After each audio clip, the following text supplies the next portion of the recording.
Con este caso y con el caso de Nicolás Petro, de todo el tema del escándalo en el que se encuentra el gobierno, les propongo que terminemos este análisis con nuestro invitado. Él es Héctor Riveros, analista político, al cual invito en este momento. Él fue exministro de Gobierno. Le doy la más cordial bienvenida, señor Riveros, a esta emisión de noticias y analicemos juntos lo que han sido estos 365 días en el primer gobierno de izquierda de nuestro país. Bienvenido.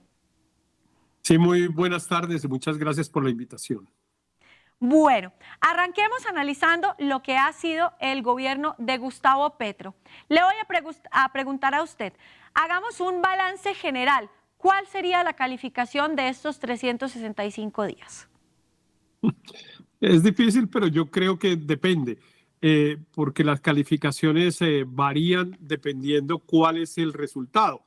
Los Sí. que somos el resultado esperado, los que somos profesores sabemos que cuando le ponemos un trabajo a los estudiantes calificamos unos elementos que son los que queremos evaluar y pues en ese sentido ponemos la calificación. Yo particularmente creo que el gobierno aprueba el primer año y lo aprueba con una calificación de 3,5 aproximadamente, porque mi expectativa era una expectativa que de alguna manera se va cumpliendo, que era sobre dos cosas. Una, sobre la agenda pública, de qué es lo que hablamos, cuáles son las prioridades de los colombianos. Y segundo, quiénes estamos en la conversación. Y me parece que sobre todo en ese segundo punto ha habido un aspecto muy importante de cambio en relación con las élites que gobiernan. Está claro que hoy los ministros, las personas que están en los altos cargos de gobierno pertenecen a grupos sociales muy distintos a aquellos que habían venido ocupando esos cargos durante prácticamente toda nuestra historia republicana. Bueno, tengo que decir que estoy de acuerdo con la última parte de su respuesta, pero no estoy de acuerdo con la primera parte, porque quiero preguntarle de verdad desde la objetividad lo que acabamos de analizar. Ha habido muchas promesas y pocas se han cumplido. Ya pudimos ver el recorrido de los aciertos y de las fallas, pero en general la sensación que tiene la gente es que se habló mucho y se implementó poco. Sí, pero me parece que depende de qué estamos hablando. Mire usted que en Colombia llevábamos hablando casi durante 50 años de un tema que, entre otras cosas, es una de las debilidades del gobierno, que es el tema de la seguridad. Las cifras que se mostraron ahí, pues no están comparadas, digamos, de si estamos mejor o peor. Hay unas en las que estamos mejor y hay otras en las que estamos peor. Por ejemplo, menos soldados y policías han caído en combates con la guerrilla de lo que solían caer. La tasa de homicidios también ha disminuido un poco en los primeros 6 meses de este año. Y en fin, esas cifras, para saber si son buenas o malas, hay que compararlas. Claro. No hay que decir hay 6.000 homicidios porque no sabemos si antes teníamos 6.500 o 1.300 y Sí. para poder saber si son buenas o malas las cifras. Pero lo que decía es que estamos hablando de unos temas distintos. Yo creo que hoy la sociedad colombiana, el gobierno, el Congreso, etcétera, de lo que está hablando es de ver cómo resuelve unos problemas relacionados con la pobreza, con la desigualdad, con el ejercicio efectivo de derechos fundamentales básicos de la sociedad. No nos hemos podido poner de acuerdo en la manera de hacerlo, pero estamos hablando de eso. No estamos hablando, digamos, de lo que normalmente hablábamos, que eran de dos cosas, de los temas de seguridad y de los temas de crecimiento económico. Yo creo que sí hay un cambio rotundo en la agenda y a mí me parece que para bien, porque Colombia estaba muy en mora de hablar de los temas sociales como prioridad. Bueno, ¿cómo le fue a Petro en tema internacional? Las relaciones internacionales, ya sabemos que en temas, digamos, por ejemplo, con el restablecimiento de las relaciones con Venezuela le fue fantástico y él fue un poco ese amigo que llevó a Maduro otra vez a la escena, entonces por ese lado le fue bien. Con el resto de los países, ¿cómo ve el análisis de las relaciones de Colombia con el resto del mundo? Bueno, yo creo que al presidente Petro le ha ido en materia de relaciones internacionales mucho mejor de lo que uno hubiera podido apostar hace un año. Digamos, la manera como el gobierno de los Estados Unidos, por ejemplo, apoya las líneas fundamentales del discurso oficial de la presidencia de Colombia, es muy llamativo. Permanentemente el gobierno de los Estados Unidos apoya temas como el de la política de paz total y, por ejemplo, uno en el que el gobierno de Petro ha dado un viraje grande, que es el de el combate al narcotráfico, y que uno esperaría que el gobierno de los Estados Unidos pues no estuviera de acuerdo con esa modificación, pues ha estado más de acuerdo de lo que esperamos. La política económica, por ejemplo, ha recibido apoyo permanente del Fondo Monetario Internacional, del Banco Mundial, y bueno, en Europa, ustedes lo mencionaban en su reseña, ha sido bastante bien recibido por gobiernos como el gobierno de Francia, para solo citar un ejemplo. Yo creo que eso está relacionado con lo que yo dije antes, que es de lo que habla Petro. ¿De qué habla Petro? Petro habla del cambio climático, para poner un ejemplo, y de eso es de lo que está hablando el mundo. Aquí quizá quisiéramos que hablara de otras cosas, pero claro que cuando un presidente de América Latina va a hablar del cambio climático en Europa, pues es bien recibido, porque de eso es de lo que están hablando ellos. Claro, la romantización igual de las palabras es muy válida porque se conoce igual que el presidente es un gran orador, es una persona que habla muy bien, que tiene un muy buen discurso y que sabe comunicar muy bien el tema de su ideología y por supuesto de sus ideas. Aquí lo que preocupa en el centro es, nuevamente, si esas ideas y todo lo que ha hablado, sí se va a ver, porque a veces da la sensación que abarca demasiado y aprieta poco, pero sigamos haciendo el análisis objetivo de punto por punto. Otro de los temas excelentes que ha tenido el gobierno de Gustavo Petro ha sido sin duda la paz total. ¿Cómo ve usted este proyecto? Pues ahí es donde veo más debilidades y más riesgos. A mí me parece que la política de paz total que plantea el presidente Petro tiene un presupuesto bueno desde el punto de vista conceptual, y es, primero, que es urgente. Colombia está en una situación de convulsión, como ustedes lo señalaban también en el informe anterior. Es una situación que yo llamo de violencia preanárquica, porque después de lograr el desarme y la desmovilización de la guerrilla de las FARC, ocurrió en Colombia que surgieron muchos pequeños grupos que ocuparon territorios y sobre todo economías ilegales que controlaban las FARC, y esos pequeños grupos están generando violencia en muy distintas partes del territorio de Colombia. La manera de afrontar esa situación de violencia, pues los colombianos ya lo sabemos, o es con la apuesta del enfrentamiento militar y policial, que no nos ha traído muy buenos resultados a Colombia en la historia, o a través de los acuerdos, que han sido esquivos, pero los pocos que se han logrado en la historia han ayudado a reducir los índices de violencia homicida en Colombia. Entonces, el concepto me parece bueno. Hay unos temas de método, de operación de la paz total que ha generado dificultades, pero yo sigo confiando. Ahí prefiero hablar con el deseo y no con la racionalidad. Yo sigo confiando en que el gobierno del presidente Petro logre acuerdos que permitan, por ejemplo, la desmovilización del ELN, de las disidencias de las FARC, que tanta zozobra generan en diversas partes de nuestro territorio.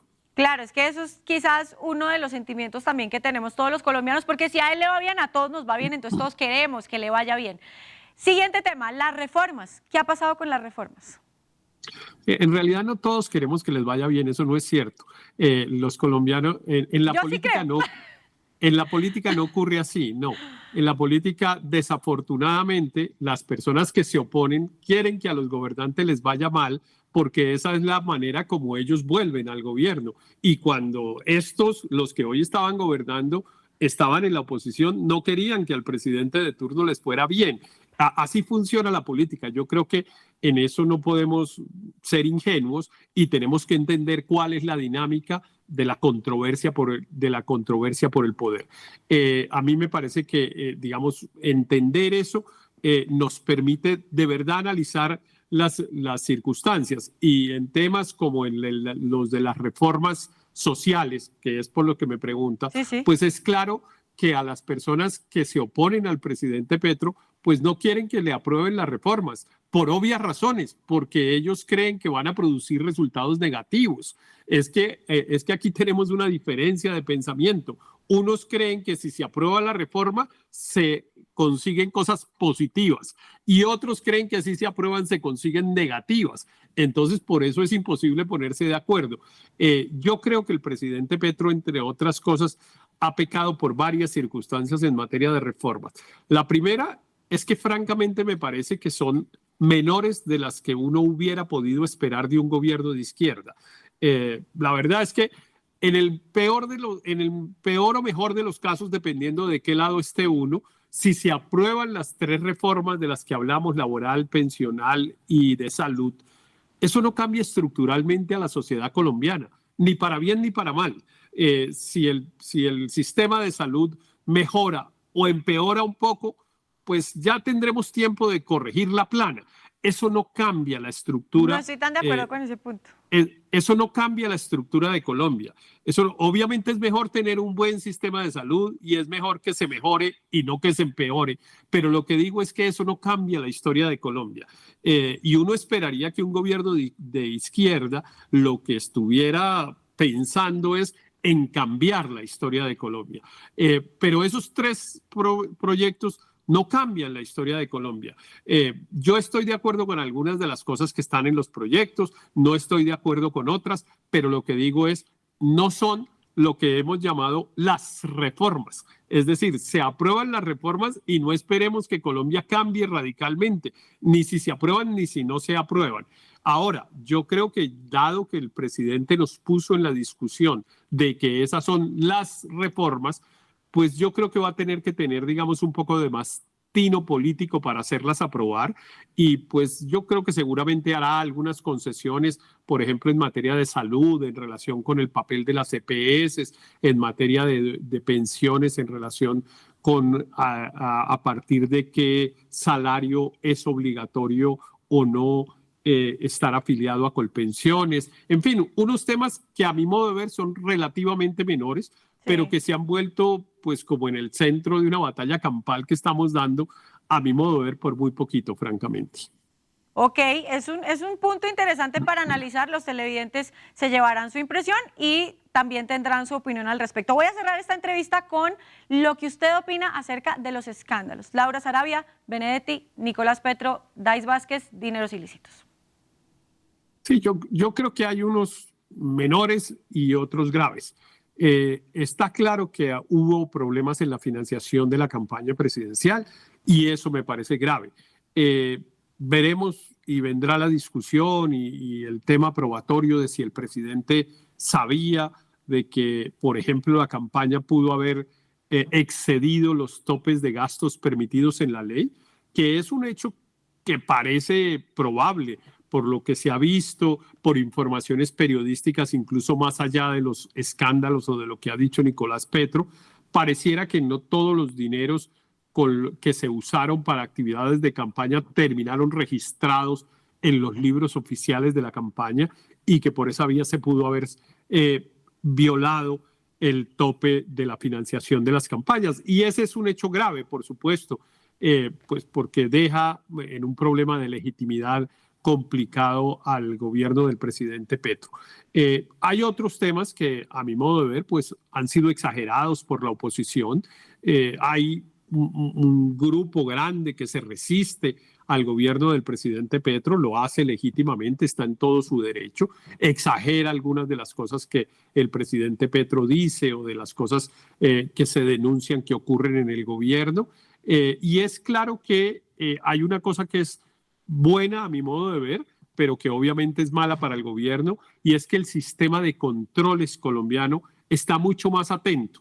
Es decir, a los gobiernos anteriores estaba más dispuesto a aceptarle unas determinadas cosas que las que está dispuesto a aceptarle al gobierno del presidente Petro. Por ejemplo, en el gobierno del presidente Duque surgió un audio, una cosa parecida a la de Benedetti, diciendo que había dineros que se habían ingresado para financiar la campaña del presidente Duque en las mismas regiones, entre otras cosas, en la costa Caribe, en La Guajira, etcétera. eso prácticamente no se investigó y nadie parecía tener interés en investigarlo.